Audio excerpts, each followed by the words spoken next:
ফার্স্টে দেখি। প্রথমে বলা আছে 327 ধারা। 327 ধারাটা আপনারা সবাই পড়তে হবে, যে কারা কারা আয়কর আইনজীবী হতে পারবে। তাহলে আয়কর আইনজীবী হওয়ার জন্য ওই যে লিখিত পরীক্ষা, যেটা সবার জন্য কিন্তু লিখিত পরীক্ষা ম্যান্ডেটরি না। তো কাদের জন্য ম্যান্ডেটরি না, ওটা 327 ধারায় গেলে দেখা যাবে। আর সিলেবাসটার মধ্যে যেটা বলতেছিলাম, যে আমরা কিন্তু গ্রুপে বলছি যে 60 থেকে 70 পাতার একটা সামারি, সেটা আপনারা পাবেন, ঠিক আছে, পর্যায়ক্রমে। তাহলে এর মধ্যে এই যে দান কর আইন, আজকে সবচেয়ে মানে সংক্ষিপ্ত সিলেবাসটা হলো দান কর আইন। আমরা আজকে শুধু দান কর আইনটা একটু আগে দেখি, ঠিক আছে। আপনারা সবাই তো অ্যাপ্লাই করছেন, তাই না? জি স্যার, অ্যাপ্লাই করেছি। আচ্ছা।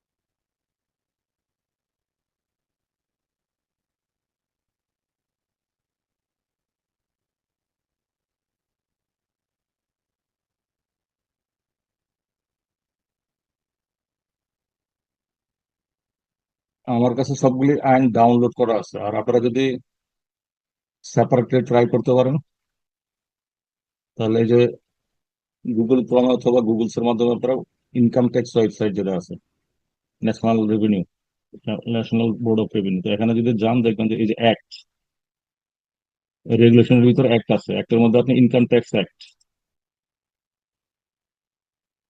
এখানে ক্লিক করলে দেখবেন যে এই যে গিফট ট্যাক্স অ্যাক্ট 1990। তাহলে গিফট ট্যাক্স অ্যাক্ট 1990 মধ্যে দেখেন সেকশন আছে 21টা। এই 21টা সেকশনের মধ্যে আপনারা শুধু এই গিফট ট্যাক্স অ্যাক্টের যে সংজ্ঞা, এই সংজ্ঞাটা শুধু পড়বেন। তাহলে আমরা যদি পর্যায়ক্রমে যাই, এখানে অনেক কিছু বলা আছে দেখেন। গিফট ট্যাক্স আইন থেকে এত কিছু পড়তে হবে না, আপনাদের শুধু দানের সংজ্ঞা, দান।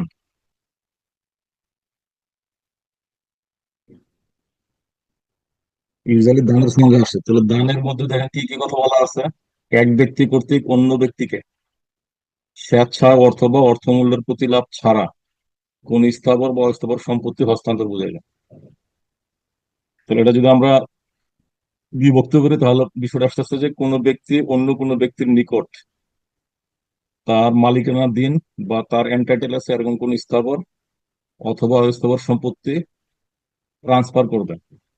এটার বিনিময়ে কিছু নিবে না, যদি নেয় সেই বিনিময় মূল্যটা এই যে গিফটেড যে প্রপার্টি তার মূল্যের থেকে অনেক কম হবে বা অপর্যাপ্ত হবে। তো এইভাবে আপনারা ধরেন যে মূল্যায়নগুলি প্রত্যেকটা আইনেরই আমরা ডেফিনেশন গুলো আগে কভার করবো। ডেফিনেশন পড়লে আপনি ব্যাখ্যা দিতে পারবেন, মোটামুটি কিছু লিখতে পারবেন। তারপরে আসেন এই আইনের 4 নম্বর ধারা। তাহলে আপনারা একটু ঠিকা নেবেন, আমরা দিয়ে দিব যেটুকু দরকার একটু দিয়ে দিব। তারপরে কেউ যদি নোট করতে চান যে কোন আইন থেকে কি পড়বেন, সেই অংশগুলো শুধু লিখে নেবেন। তারপরে বলা আছে 4 নম্বর।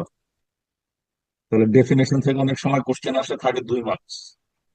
আর 4 নম্বরটাতে একটু বড়, 4 নম্বর এই ধারাটা একটু বড়। এই ধারাতে যেটা বলা আছে যে কোন কোন সম্পত্তি বা প্রপার্টিস এক ব্যক্তি আরেক ব্যক্তিকে দান করলে সেই দানের উপরে কর দেওয়া লাগে না। তাহলে দান করানোর বিষয়টা হলো, যিনি দান করবেন কর উনি দিবেন, যিনি দান গ্রহণ করবেন উনি না। তাহলে যিনি দান করবেন তিনি দান কর আইন কাভার করবেন। এই সম্পত্তি যেটা দান করছেন ওটা লিজিটিমেট হইতে হবে, মানে আইনগত ভিত্তি থাকতে হবে, তার মালিকানা থাকতে হবে। তাহলে আমরা জানি যে গিফট ট্যাক্স অথরিটি আর আয়কর আইন অথরিটি একই অথরিটি। তাহলে আপনি যখন কোনো কিছু দান করবেন, মানে পরীক্ষা যদি টেকনিক্যাল কোশ্চেন আসে, তাহলে বিষয়টা থাকবে যে যিনি দান করছেন ওনার আয়কর ফাইলে গিফটেড প্রপার্টি থাকতে হবে। তো ওনার ফাইলে নাই। ওনার ফাইলে না থাকে মানে এই জিনিস অন্য কাউকে উনি দান করলে উনি কর আইনের ঝামেলায় পড়বেন, দান কর আইনের ঝামেলায় পড়বেন। তাহলে আমরা যদি মুখস্থ করতে চাই, মুখস্থ করতে হলে 4 নম্বর সেকশন যেটা আছে বা ধারা, এটা হুবহু লিখতে দেয় না। যে পরীক্ষা আসে যে দান করলে কর দিতে হবে না, এরকম 4টা বা 5টা আইটেমের নাম লেখেন। তাহলে এটা কিন্তু টোটাল একদম হুবহু লিখতে হবে, প্যারামিটার সহ, এরকম দরকার নাই। দান করা আইনে প্রথম বলা আছে যে যেই সম্পত্তিটা আপনি দান করবেন, এই সম্পত্তি যদি বাংলাদেশের বাইরে অবস্থিত হয়, তাহলে এটার উপরে কোনো কর দেওয়া লাগবে না। আবার দান যদি আপনি সরকার বা সরকারি কোনো প্রতিষ্ঠানকে দেন, তাহলে তার উপরে কর দেওয়া লাগবে না। তারপরে অংশটা বলা আছে দান যদি দাতব্য প্রতিষ্ঠানে, তাহলে দাতব্য প্রতিষ্ঠান মানে আপনি যে কোনো চ্যারিটেবল অর্গানাইজেশনে দিলে হবে না, সেটা আবার সরকার কর্তৃক মানে এনবিআর কর্তৃক সার্টিফাইড হইতে হবে। তাহলে আপনি প্রথমে লিখতে পারেন gifted property situated outside Bangladesh. আরেকটা হলো gift to any government entities অথবা লোকাল অথরিটি। এরপরটা বলা আছে gift to any charitable organisation. তো চ্যারিটেবল অর্গানাইজেশন বলতে বলা আছে যে কোনো এই যে শিক্ষা বোর্ডের স্বীকৃতিপ্রাপ্ত, তারপরে বাংলাদেশের প্রচলিত আইন দ্বারা প্রতিষ্ঠিত বিশ্ববিদ্যালয়, তারপরটা বলা আছে স্বীকৃতিপ্রাপ্ত কোনো পলিটেকনিক ইনস্টিটিউশন সহ যে কোনো শিক্ষা প্রতিষ্ঠান। তার মানে আপনার একদম মুখস্থ করতে আর কোনো দরকার নেই। তারপরটা বলা আছে সরকার বা কোনো স্থানীয় কর্তৃপক্ষ কর্তৃক স্বীকৃত বা পরিচালিত বা সরকার কোনো স্থানীয় কর্তৃপক্ষের নিকট হতে সাহায্যপ্রাপ্ত কোনো হসপিটাল। তাহলে আপনি যদি লেখেন যে স্বীকৃতিপ্রাপ্ত বিশ্ববিদ্যালয়, বিদ্যালয়, শিক্ষা প্রতিষ্ঠান, তারপরে লিখতে পারেন হসপিটাল, তারপরে কোনো ফান্ড যেটা দুর্যোগ মোকাবেলার কাজ করবে। আর এইগুলির বাইরে ইম্পর্টেন্ট একটা বিষয় আছে এখানে, যদি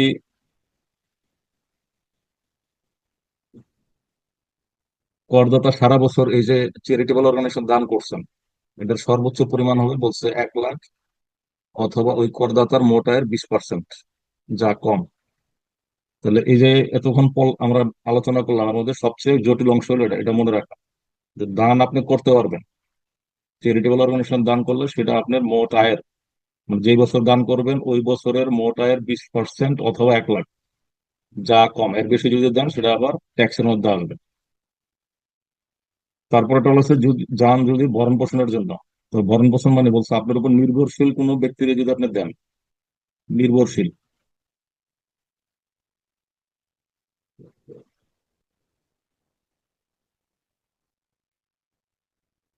তো নির্ভরশীল কোনো আত্মীয় তার ম্যারেজ ওকেশন উপলক্ষে, মানে নির্ভরশীল হইলে আপনি দিবেন এরকম না, বলছে তার ম্যারেজ ওকেশন পারপাসে যদি আপনি 20,000 টাকা পর্যন্ত দেন। তার কাছে দাম যদি পত্নী ব্যতীত মানে আপনার ওয়াইফ, ওয়াইফ ব্যতীত অন্য কারো যদি বিমা মূল্যের জন্য দেন, তাহলে আপনার নিজের উপরে এবং স্ত্রী ব্যতীত অন্য কারো নির্ভরশীল আত্মীয় বিমা বা প্রিমিয়াম যদি দেন, ঠিক আছে, সেটা বছরে 20,000 টাকার বেশি না। তাহলে এই তিনটার মধ্যে ফাইন্যান্সিয়াল লিমিট দেওয়া আছে, ঠিক আছে। এই তিনটা আপনি সংখ্যায় মনে রাখবেন যে গিফটেড প্রপার্টি যদি হয় লাইফ ইন্স্যুরেন্সের প্রিমিয়াম হিসাবে, তাহলে নট মোর দেন 20,000। কোনো ডিপেন্ডেন্ট আত্মীয় স্বজনের বিবাহ বার্ষিকী বা বিবাহ উপলক্ষে যদি দেন, তাহলে 20,000 টাকার বেশি না। আর চ্যারিটেবল অর্গানাইজেশনে যদি দেন, আপনার আয়ের 20% অথবা 1 লাখ, যা কম। তাহলে এই তিনটা জায়গা হলো জটিল। আর বাকিগুলো যদি আপনি একদম অমনোযোগ সহকারেও মাথা বুলান বা মাথা একটু রাখার চেষ্টা করেন, লিখতে পারবেন। তারপর হচ্ছে দান যদি উইল মূল্য হয়, মানে কারোর যদি উইল করে কিছু দিয়ে দেন, তাহলে আপনার ওটার উপর আর কর, মানে দান কর দেওয়া লাগবে না। তারপরটা হচ্ছে দান যদি মৃত্যু চিন্তায় করা হয়, যে আপনি এখন ভাবতেছেন যে আপনি আর বাঁচবেন না, মুমূর্ষু অবস্থায় আছেন, এইরকম মুমূর্ষু অবস্থায় যদি আপনি কোনো কিছু কারোরে দান করে দেন, মানে দানটা হয়তো লিখিত হইতে পারে কি, লিখিত, তাহলে উকিলের মাধ্যমে আপনি লিখিত করে ডিড অফ এগ্রিমেন্ট করে আপনি দিয়ে দিলাম, তাহলে যারে দেন যেভাবেই দেন কোনো লিমিট নাই, সে বাঁচবে না, তাহলে আর রাই খেলাম না, তো সবই দিয়ে দিলাম।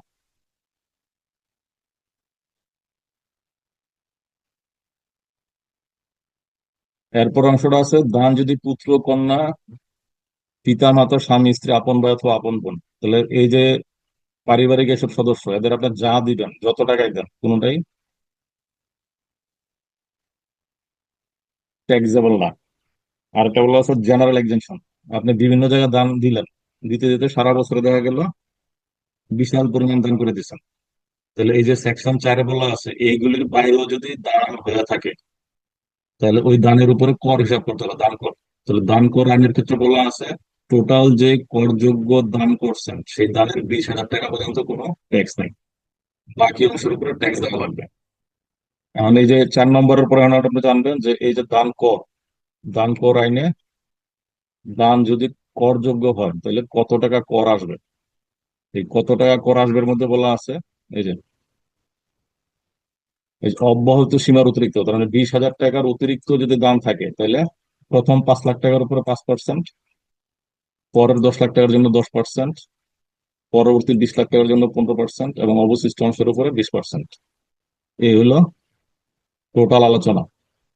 আর অনেক সময় পরীক্ষা থাকে যে দান যা করলেন ওই প্রপার্টিজ মানে দানকৃত সম্পত্তির মূল্য কিভাবে নির্ধারণ হবে। তো মূল্যের ক্ষেত্রে বলা আছে যে আপনি যদি নগদ টাকা দেন তাহলে নগদ টাকার ফেস ভ্যালুটাই মূল্য। আর নগদ অর্থ ব্যতীত যদি অন্য কোনো সম্পত্তি দান করেন তাহলে বলছে খোলা বাজারে ওই সময় এটার যে মূল্য ছিল। তাহলে আপনি কোনো একটা প্রপার্টি দান করে বললেন যে 20 লাখ টাকা ছিল সম্পত্তির দাম। এখন 20 লাখ টাকা যখন মানে ধরছেন সেটা ছিল দলিল মূল্য। তাহলে দলিল হয়েছে মনে করেন আজ থেকে 50 বছর আগে। তাহলে আজকে যখন আপনি দিলেন এটার দাম আর কিন্তু 20 লাখ টাকা নাই, আজকের বাজার মূল্যে এটা হিসাব করা হয়। তাহলে আপনারা খেয়াল রাখবেন যে সম্পত্তির সংজ্ঞা, সরি দানের সংজ্ঞা, সেকশন 4, দানের রেট, আর দানের মূল্য কিভাবে নির্ধারণ করতে হয়। আর এইগুলির বাইরে যেটা আছে এরপরে যদি বাইরে আরো কিছু পড়তে চান, দানের রিটার্ন, রিটার্ন বলছে যে যেই বছর দান করছেন ওই বছর শেষ হওয়ার 15ই সেপ্টেম্বরের পূর্বে। তার মানে আপনি দান করছেন হলো অর্থ বছর, অর্থ বছর মানে হলো জুলাই টু জুন। তাহলে 24-25 অর্থ বছর আপনি দান করছেন, দান করে ডিক্লারেশন দিতে হবে পরবর্তী 15ই সেপ্টেম্বরের মধ্যে। আর দান কর আইন কার কাছে জমা দিবেন, সরি দান করের রিটার্ন, এটা বলা আছে এই যে উপকর কমিশনারের নিকট। তাহলে এখন কোশ্চেন আসতে পারে যে দান কর আইন বাস্তবায়ন যারা করবেন বা মনিটরিং যারা করবেন তারা কারা। ওটার ক্ষেত্রে বলা আছে যে ইনকাম ট্যাক্স অথরিটি, যারা যারা ইনকাম ট্যাক্স অথরিটি তারাই দান কর আইনের অথরিটি। তাহলে আমরা যখন ইনকাম ট্যাক্স রিটার্ন পড়বো, সরি ইনকাম আয়কর আইন পড়বো, তখন বুঝে নেবো যে কারা দান কর আইন রিভিউ করবে। তাহলে এই যে একটু আলোচনা করলাম এর মধ্যে কিন্তু মিনিমাম 5 মার্ক থাকে, মিনিমাম পরীক্ষা যদি থাকে তাহলে মিনিমাম 5 মার্ক থাকবে। এখন আপনাদের মধ্যে আলোচনা করেন যেটুক পারছেন দানের সংজ্ঞাটা কি হবে। যদি আপনি ভালো স্কোর করতে চান দানের সঙ্গে আপনি কি কি পয়েন্ট লিখবেন। আপনার যে একদম মানে গ্রামাটিক্যাল ফর্মে লিখতে হবে, আইনের সাথে ম্যাচ করা লিখতে হবে এরকম না, আপনি বুলেট পয়েন্টে পুরো সেন্টেন্স না লিখতে পারে ভাঙে ভাঙে আপনার পয়েন্ট গুলি লিখবেন। আপনাদের মধ্যে কেউ একজন বলেন দান করতে বলতে দানের সংজ্ঞা যদি আসে তাহলে আপনি কি লিখবেন।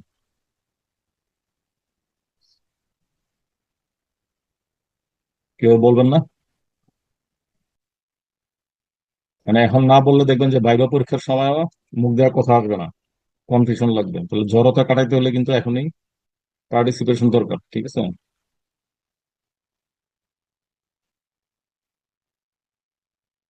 একজন একটু সাহস করে বলেন দান বলতে কি বোঝায় বা দানের সংজ্ঞার বৈশিষ্ট্যগুলি কি কি।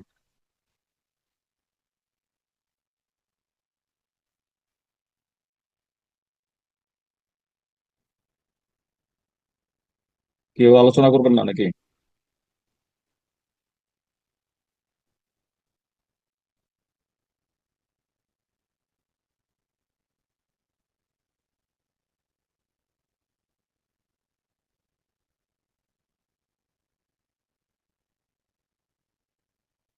সবাই ঘুমায় গেছেন নাকি? না স্যার। তো বলেন, দানের বৈশিষ্ট্য বলেন।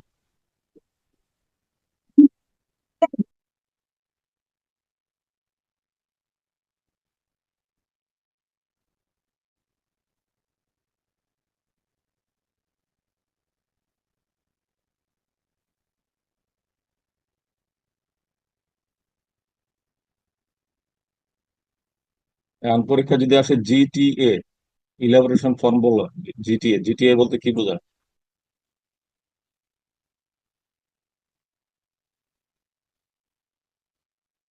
জিটিএ মানে হলো give give tax tax authority. Authority sir. Give tax authority অথবা গিভ ট্যাক্স অ্যাক্ট। এখন যদি পরীক্ষা আসে যে এই দান কর আইন কবে প্রণয়ন হয়েছে, পারবেন না লিখতে? কারণ অনেক সময় খুব সিলি কোশ্চেন থাকে। তাহলে দান কর আইন প্রবর্তন হয়েছে 1990 সালে, ঠিক আছে। আবার যদি এমসিকিউ টাইপ থেকে যে দান কর আইনে সেকশন কয়টা আছে, তাহলে এইগুলি কিন্তু আপনারা শর্ট নোট আকারে মানে আপনি ডায়েরি মেনটেন করবেন আজকে থেকে। ইম্পর্টেন্ট বা খুচরা পয়েন্ট গুলি লাগবে। যেমন গিফট ট্যাক্স অথরিটির ক্ষেত্রে আমরা বলছিলাম প্রথমে আসছে সিটি। সিটি মানে হলো কমিশনার অফ ট্যাক্স। তারপর হলো এসি, অ্যাসিস্ট্যান্ট কমিশনার। তারপর হলো JC, joint commissioner. DCT and হলো টিআরও, ট্যাক্স রিকভারি অফিসার। তাহলে এগুলোর এব্রিভিয়েশন যখন পড়াবো তখন টিআর হবে। আর আপনারা যখন বিভিন্ন মানে এনবিআর এর বিভিন্ন অফিসে যাবেন তখন কিন্তু এই যে বলে না যে deputy commissioner of taxes, commissioner of taxes, এই শব্দগুলি বলে না, বলে ডিসিটি। কারণ ডিসিটি বলতে কি বোঝায় আপনি যদি না বুঝেন তাহলে প্রথমেই কিন্তু আপনি পিছাই গেলেন। তাহলে এই যে আমরা বললাম যে এব্রিভিয়েশন থাকে অনেক সময় 5 মার্কের। এই 5 মার্কের থেকে দেখবেন এই যে এখানে যা আছে তার থেকে 3 মার্ক থাকে। তাহলে এখানে যেগুলি আছে বলা আছে ইনকাম ট্যাক্স অথরিটি কারা। ইনকাম ট্যাক্স অথরিটি কারা এটা যদি আমরা বলতে চাই তাহলে ইস্যু আসবে দুইটা। যখন আমরা বিভিন্ন অফিসে যখন চাকরি করি বা জবে যারা আছি, আর আমরা জানি অফিসে একটা থাকে admin card, আর অনেক প্রতিষ্ঠানে এই যে বিচার আচার করার জন্য একটা আলাদা ডিপার্টমেন্ট থাকে। তাহলে আইন নিয়ে যারা কাজ করতেছেন ওনাদেরও একটা অ্যাডমিনিস্ট্রেটিভ সেকশন আছে যারা হলো গতানুগতিক কাজ করবেন। এই যে অফিস থেকে কে ট্রান্সফার হবে, কে প্রমোশন হবে, কার নামে দরবার হবে, কে পানিশমেন্ট পাবেন, ঠিক আছে। আরেকটা হলো জুডিশিয়াল। তাহলে আইন প্রণয়ন যারা করতেছে এরা যখন আইনে কোনো লুফল থাকবে আপনার উপরে মিসজাজ করবে, মানে আইন ভায়োলেশন করে আপনারা প্রেশার দিবেন, তাহলে ওই বিষয় নিয়ে আপনি যার কাছে যাবেন তাদের বলা হয় জুডিশিয়াল। এই যে আয়কর আইন অথরিটি, এখানে বিশাল একটা লিস্ট আছে। এই যে আয়কর কর্তৃপক্ষ, তো কর্তৃপক্ষের টপ লেভেল হলো জাতীয় রাজস্ব বোর্ড। এটা হলো সবচেয়ে অ্যাপেক্স বডি। তাহলে অ্যাপেক্স বডি যদি আমরা চিন্তা করলে দেখবেন আপনার কোম্পানিতে একটা বোর্ড থাকে। এই বোর্ডে থাকে চেয়ারম্যান আর হলো যারা ইনভেস্টর। তাহলে চেয়ারম্যান এবং ডিরেক্টর। এর নিচে থাকে ম্যানেজমেন্ট কমিটি, এর নিচে থাকে বিভিন্ন ডিপার্টমেন্ট, সেকশন, উইং, সাবসেকশন। তাহলে এই যে এনবিআর বলি আমরা, এনবিআরও কিন্তু একটা মানে নর্মাল সেন্সে যদি চিন্তা করি তারা হলো একটা অফিস। সরকার তাদের অ্যাসাইন করছে কর সংক্রান্ত বিষয় বাস্তবায়ন করার জন্য। তাহলে আর টপ ডাউন অনেক সময় বলে যে আয়কর কর্তৃপক্ষ কারা, টপ ডাউনে লেখেন। তখন কিন্তু আপনার এই যে অথরিটি ম্যাট্রিক্স ধরে লিখতে হবে যে কার উপরে কে, ঠিক আছে। তাহলে কার উপরে কে এটা কিন্তু এই যে আয়কর আইনের 4 নম্বর ধারায় বলা আছে। এখানে বলা আছে প্রথমে জাতীয় রাজস্ব বোর্ড, তারপর এটা হলো মুখ্য কর কমিশনার মানে চিফ কর কমিশনার, তারপর বলা আছে মহাপরিচালক। তো এখানে এইভাবে পড়তে গেলে দেখবেন অনেক কিছু আছে। তো এত কিছুর আমরা যদি সংক্ষেপে পড়ি তাহলে 3টা লেয়ার আছে। সবচেয়ে বড় লেয়ার হলো টপ লেয়ার হলো এনবিআর। এর নিচে আছে সিসিটি, সিসিটি হলো chief commissioner of taxes. DG মানে হলো ডিরেক্টর জেনারেল।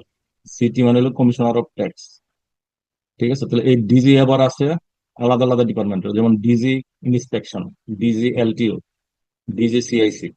তাহলে এই যে বলা আছে এলটিও, পরীক্ষা যদি যা আসে যে এলটিও এব্রিভিয়েশন কি হবে, এলাবোরেটিভ ফর্ম। তাহলে এইগুলি কিন্তু ওই যে আলাদা আমরা 50টা ইয়ে দিব আপনাদের, এই এব্রিভিয়েশন দিব আজকের ক্লাসে।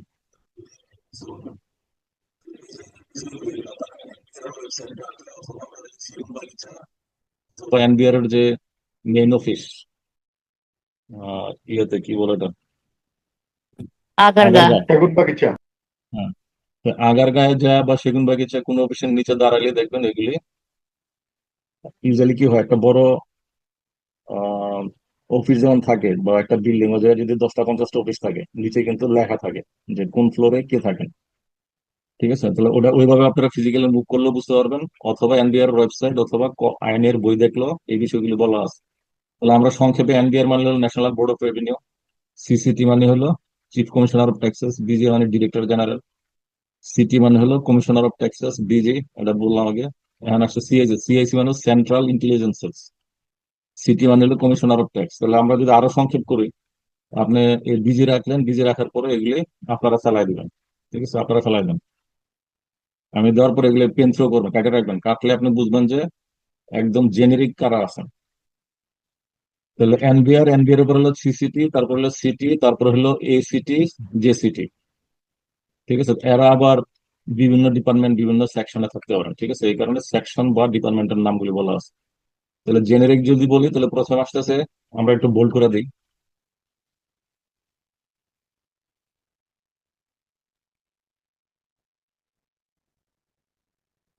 তাহলে আপনার খাতায় একটু লিখে রাখলে হবে। মিডল লেভেলে আছে জেসিটি, এসিটি, সিটি, সিসিটি, আর টপে আছে এনবিআর। আর বটম বটম লেয়ারে আছে ইন্সপেক্টর, ইএসিটি, এসিটি। এই যে টিআরও পদটা আসলে আইনে আছে। ঠিক আছে, বাস্তবে একজন ডিসিটিরই টিআরওর দায়িত্ব দেওয়া হয়। আমি যদি বলো যে টিআরও মিনস কি, তাহলে টিআরও মানে হলো ট্যাক্স রিকভারি অফিসার, আর ডিসটি হলো ডেপুটি কমিশনার অফ ট্যাক্সেস। অনেক সময় কোশ্চেন আছে অ্যাসেসমেন্ট অফিসার কারা, 1 মার্কের কোশ্চেন আসছে 2-3 বার। অ্যাসেসমেন্ট অফিসার, তাহলে অ্যাসেসমেন্ট মানে হলো যে আপনি যে রিটার্ন জমা দিবেন, এই রিটার্ন কেউ রিভিউ করবে, এই রিভিউয়ার বলা হয় অ্যাসেসমেন্ট বা অ্যাসেসিং অফিসার। তাহলে এই যে টপ লেভেল আর মিড লেভেল, এদের কাজ কিন্তু অ্যাসেসমেন্ট। অ্যাসেসমেন্ট হয় এই জায়গাতে, একটুকে। ইন্সপেক্টর কখনো অ্যাসেসমেন্ট করে না, উনি হলো এই অ্যাসেসিং অফিসার। কোন ইনস্ট্রাকশন দিলে সে ফিল্ডে এসে সেটা রিভিউ করে। তাহলে আমরা যদি বটম লেভেল চিন্তা করি, তাহলে ইন্সপেক্টর, তারপরে এসিটি, এসিটি, ডিসিটি। টিআরও আপনার মনে রাখার দরকার নাই। তাহলে এখন সিকোয়েন্সটা যদি আমরা সাজাই, কারণ বইয়ে তো আর ওইভাবে লেখা যায় না, সিকোয়েন্সটা আপনার তাহলে এইভাবে মনে রাখবেন।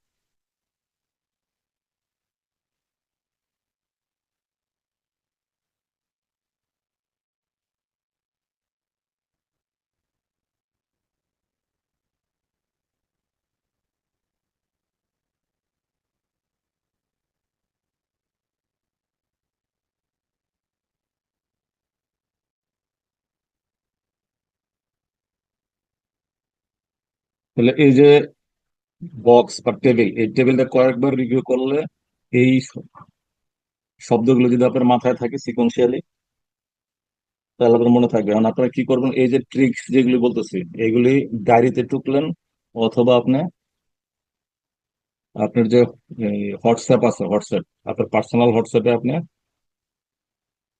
এইগুলো শেয়ার করে রাখবেন। যখনই সময় পাবেন একটু একটু করে দেখবেন।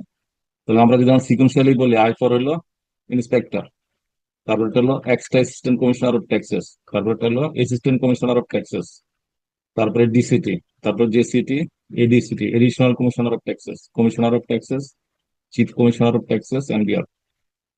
তাহলে যে আজকে যা পড়লাম, এই এইটুকুর মধ্যে কিন্তু 10 মার্ক কভার করে। ঠিক আছে, তাহলে এখন আপনারা সিকোয়েন্সিয়ালি বলতে পারবেন কিনা।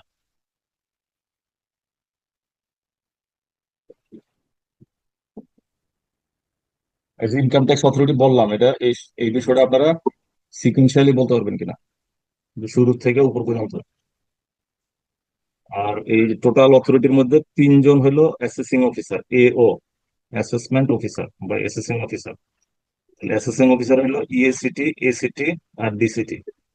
তাহলে আমরা যখন আমাদের রিটার্ন অনলাইনে জমা দিব অথবা অফলাইনে, এটা ডেস্টিনেশন হলো ডিসিটি।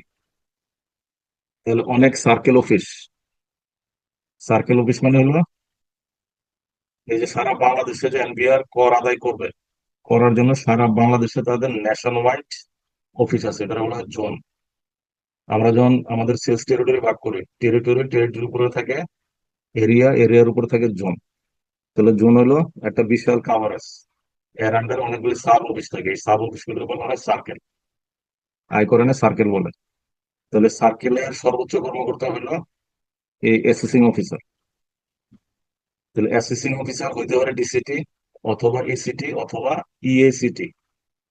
এই 3 জনের 2 জন বা 3 জনে একটা অফিসে থাকবে না, যে কোনো একজন থাকবে। তাহলে ইএসিটি হইলো প্রমোটি, প্রমোশন পাইতে পাইতে উপরে আসে। আর এসিটি, সে হলো বিসিএস কর্মকর্তা, উনি বিসিএস করে আসেন। এর প্রমোশন পায় এখন ডিসিটি। তাহলে সিকোয়েন্স গুলো খেয়াল রাখবেন। ঠিক আছে, তাহলে এই এতক্ষণ যে আমি বললাম মানে আপনারা একটু পার্টিসিপেট করেন, আমি একলা একলা বললে আপনাদের জড়তা কাটবে না। যদি বলে আয়কর আইনে আয়কর কর্তৃপক্ষদের নাম লেখেন, তাহলে অনেকে এই টপ ডাউন মেচাকার করে লিখবেন, মানে অ্যারেঞ্জমেন্টটা ঠিক থাকবে না। অনেকে হয়তো দেখবেন যে এনবিআর এর আগে লিখে দিচ্ছেন ডিসিটি, এরপর লিখছেন এনবিআর, মনে নাই, উল্টা উল্টা করে লিখবেন। তাহলে যিনি এলোপাথারি লেখলেন উনি পাঁচের মধ্যে যদি দুই পান, আর যিনি সিকোয়েন্স মেনটেন করে লিখবেন উনি পাঁচের মধ্যে পাঁচই পাবেন। তো অনেক সময় আমরা আপসেট হয়ে যাই, 100 মার্কের অ্যান্সার করছে আমি ফেল, আর পাশের জন 1.5 ঘন্টা পরে বের হয়ে গেছে সে পাশ করছে। তাহলে পাশ করার কারণ কিন্তু এটা, মানে ওই জায়গায় আপনার গদ্য রচনা মন চায় যার লেখবেন, এরকম লেখার দরকার নেই, আপনার সলিড কথাবার্তা লিখবেন। এখন দেখেন আপনি বাংলায় লিখতে লিখতে ভালো অভ্যস্ত, আপনি বাংলায় লেখেন। স্যার, হ্যাঁ বলেন। এই ড্রপ ডাউনটা কি? হ্যালো হ্যাঁ শুনতেছি, স্যার, বলেন। এই সিকোয়েন্সটা কি আহ, উপর থেকে নিচ নিচ দিয়ে না, আপনি যেটা ট্রিক্স দিয়ে দিয়েছেন এক লাইনে এইভাবে লিখলেও হবে? আপনি এইভাবে লিখবেন কিন্তু হ্যালো ইনঅর্ডার লিখবেন, আপনি সিকোয়েন্সটা মনে রাখবেন এইভাবে, ঠিক আছে? আপনি সিকোয়েন্সটা এইভাবে মনে রাখবেন। আপনি যদি টপ ডাউনে লেখেন সমস্যা নাই, নিচের থেকে উপরেও যদি যান তাও সমস্যা নাই। তবে ইউজুয়ালি কি ম্যাট্রিক্স বা যখন আপনি ইয়া লিখবেন পিরামিড স্ট্রাকচার যেটা বলে, ঠিক আছে, বুঝছেন জি কিনা? জি তো ইউজুয়ালি কিন্তু জি টপ জি, ডাউনে আসে, থ্যাংক ইউ স্যার। ঠিক আছে, আপনারা খেয়াল রাখবেন টপ ডাউন। স্যার, সিআইসি মিনসটা আরেকবার যদি বলতেন, ফুল অ্যাব্রিভিয়েশন। ওটা সেন্ট্রাল ইন্টেলিজেন্স সেল। জি স্যার। তাহলে এই সিকোয়েন্সটা মনে রাখতে পারবেন কিনা, আপনারা কেউ বলবেন কিনা? আমরা 10-12 জন আছি তো, এর মধ্যে আর হেজিটেশনের দরকার নেই, যতটুকু পারেন বলেন। তাহলে ইনকাম ট্যাক্সটা শিখলে কিন্তু সাথে গিফট ট্যাক্সটাও শিখলেন। দেন গিফট ট্যাক্সে কিন্তু যে ইন্সপেক্টর নাই, মানে শুরু হয়েছে ডিসিটি, জেসিটি, এডিশনাল কমিশনার, কমিশনার।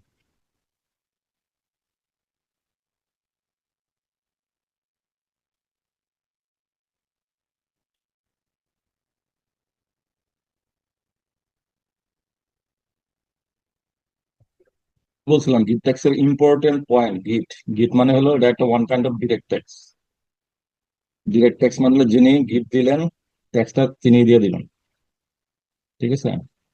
এখন পরীক্ষা যদি আসে যে আপনার ডিরেক্ট ট্যাক্সের উদাহরণ দেন, ইনডিরেক্ট ট্যাক্সের উদাহরণ দেন, তাহলে ডিরেক্ট ট্যাক্স ইনডিরেক্ট ট্যাক্সের উদাহরণ, ডিরেক্ট ট্যাক্সের সর্বোৎকৃষ্ট উদাহরণ হলো ভ্যাট, আর ইনডিরেক্ট ট্যাক্সের উদাহরণ হলো সরি, ইনডিরেক্ট ট্যাক্স হলো ভ্যাট, আর ডিরেক্ট ট্যাক্সের সব উদাহরণ হলো ইনকাম ট্যাক্স, ঠিক আছে। এখন ডিরেক্ট ট্যাক্স মানে হলো যে যার আয় বা যার ইকোনমিক অ্যাক্টিভিটি সে ট্যাক্স দেবে। আর ইনডাইরেক্ট ট্যাক্স মানে হলো যে কর, করের যে বোঝা, এই বোঝাটা একজন আরেকজনের উপর চাপাই দিতে পারবে, শিফট করতে পারবে। তাহলে আমরা যখন কোনো কিছু কিনি, কিনলে আমি ভ্যাট দেই, বিক্রি করলে আবার ভ্যাট আদায় করি। যার কাছে বিক্রি করলাম সে কিনলো, তার মানে সে ট্যাক্স দিল বা ভ্যাট দিল, আবার সে যখন বিক্রি করে আবার আদায় করে। এইভাবে শিফট হইতে হইতে চূড়ান্ত করদাতা পর্যন্ত এটা শিফট হতে থাকে, বা চূড়ান্ত ভোক্তা পর্যন্ত। তাহলে গিফটের যে আমরা সংক্ষিপ্ত পড়াইছিলাম ওই জায়গায় দেখেন, এই যে gift existing movable immovable property, মানে আপনার ওনারশিপ ট্রান্সফার করবেন, আপনার মালিকানা নাই এই জিনিস আপনি দিতে পারবেন না। আর একটা বলা আছে আপনি ট্রান্সফার যে করবেন এটা স্বেচ্ছায়, উইলিংলি, জোরপূর্বক কেউ আপনার কাছ থেকে নিবে না। আর একটা বলা আছে মার্কেট ভ্যালু অবশ্যই বিনিময় মূল্য থেকে কম হবে। তার মানে আপনি যদি কিছু নিয়ে থাকেন, একটা টোকেন অফ লাভ দিবেন, ইনএডিকুয়েট টাকা, মনে করেন 1 কোটি টাকার সম্পত্তি দিয়ে দিচ্ছেন, এখন যারা দিলেন সে নিজে হেজিটেশন করতেছে, তো তারা বলেন যে, ঠিক আছে 1 কোটি টাকার সম্পত্তি দিলাম, তুমি 1 লাখ টাকা আমারে দাও, এবং এটা কোনো প্রফিটেবল ট্রানজাকশন হবে না। আর এই যে 4 নম্বর সেকশনে আমরা বলছিলাম যে সংক্ষেপে মনে রাখবেন, সংক্ষেপে মনে রাখার অংশ হলো এই জায়গাটা, এই যে আউটবিডি। আউটবিডি মানে কি? সম্পত্তি যদি বাংলাদেশের বাইরে থাকে, যদি সম্পত্তি গভর্নমেন্টকে দেন, কোন রিলিজিয়াস প্রতিষ্ঠানটা দেন, চ্যারিটেবল প্রতিষ্ঠানটা দেন, সম্পত্তি যদি উইল করে দেন, সম্পত্তি যদি মুমূর্ষু অবস্থায় দিয়ে দেন, সম্পত্তি বা সহায় সম্পত্তি ফ্যামিলি মেম্বারদের দেন, আপনার ডিপেন্ডেন্টকে দেন, তারপরে হলো ইন্স্যুরেন্স পলিসির জন্য যদি দেন, তাহলে আপনারা পড়ার সময় আপনার মন মতো আপনি এই কি পয়েন্ট গুলো নোট করবেন। তো আমরা অনেক সময় ওই যে মেট্রিক ইন্টারে পড়ার সময় করছি, কিন্তু 300 পাতার বই পড়ছি, পড়ে এটার আবার ছোট ছোট করে হ্যান্ড নোট করছি। তাহলে এই পরীক্ষায় সাকসেস পেতে গেল এত বড় জিনিসটা আপনার যেহেতু মাথায় থাকবে না, টু দা পয়েন্টে লিখতে পারবেন না, আপনারা এইভাবে শর্ট করবেন।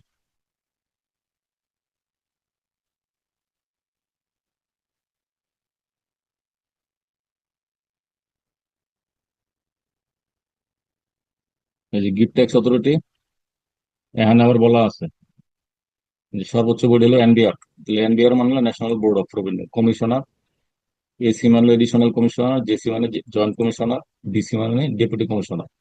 এবং এই যে রেট, এই রেট চারটা আলাদা রাখবেন। জেনারেল এক্সাম্পশন মানে যত টাকা গিফট দিচ্ছেন প্রথম 20,000 টাকার উপরে কোনো ট্যাক্স নাই। পরের অংশের উপরে প্রথম 5 লাখের উপরে করবেন 5%, পরের 10 লাখের জন্য 10%, পরের 20 লাখ 15%, বাকি অংশের উপরে 20%, সরি 20 লাখের জন্য 15, এরপরে 20। তাহলে সিকেএন যদি মনে রাখেন, দেখেন আপনি যদি স্ল্যাব খেয়াল রাখেন, তাহলে 5, 5-এর পরে 10, 10-এর পরে 20, মানে এক স্টেপ থেকে আরেক স্টেপে গেছে জাস্ট দ্বিগুণ।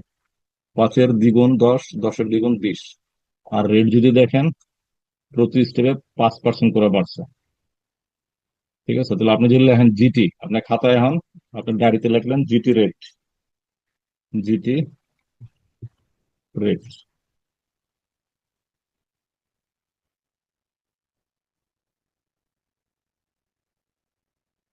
এইভাবে যাই থাকবে রেট স্ল্যাব।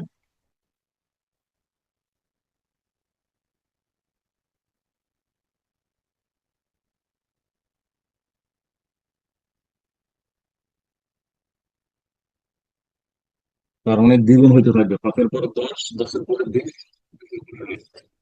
এবং স্ল্যাব কয়টা? স্ল্যাব হলো 4টা। আপনি আপনার মতো খাতায় টুকেন যে 4টা স্ল্যাব, যে স্ল্যাব লিখলেন 4 স্ল্যাব।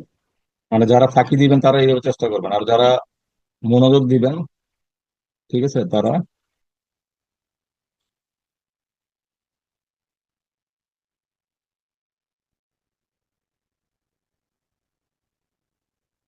তাহলে এই যে আপনারা যে কজন আছেন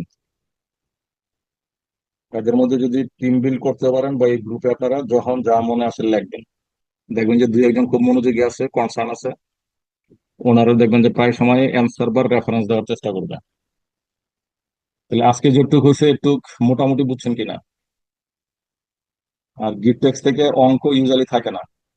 আপনারা যদি আগ্রহী হন তাহলে আমরা একটা প্রবলেম দেখবো, আর যদি আগ্রহী না হন তাহলে শুধু শুধু কষ্ট করার দরকার নেই।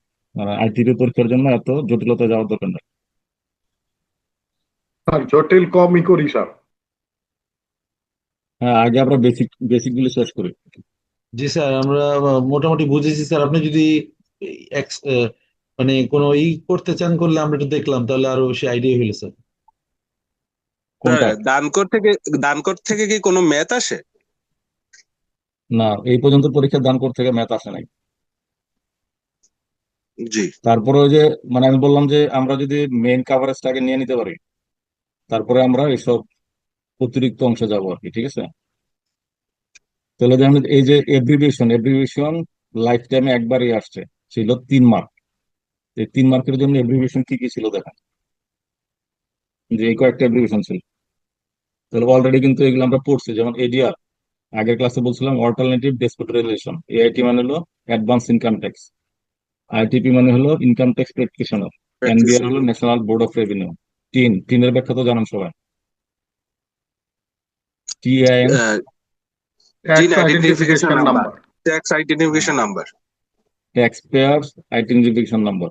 ভ্যাট মানে হলো ভ্যালুরেড ট্যাক্স, আর এটা বললাম বিসিএস, তাহলে বাংলাদেশ মানে সিভিল সার্ভিস ট্যাক্স অথরিটি। ঠিক আছে, Bangladesh civil service tax authority. এখন আমরা এব্রিভিয়েশন আর একটু ডিটেলসে গেলে এই যে 50+ এব্রিভিয়েশন আছে। তাহলে আমি আপনাদের পুরো ক্লাস যখন শেষ হবে তখন বুক ফরম্যাটে রেখে দিব। আর এখন আমি এই যে খন্ড খন্ড যেগুলো দেখাচ্ছি এইগুলোর জাস্ট স্ক্রিনশট আপনাদের একটা পেজে এনে দিয়ে দিব, আপনারা ওই পেজটা প্রিন্ট আউট করে ওটাই গোছল করবেন। মানে স্যার তাহলে আপনারা আজকে যে যে স্যার হ্যাঁ আজকে বলুন। যে এখন পর্যন্ত যতটুকু লেকচার হয়েছে এগুলো কি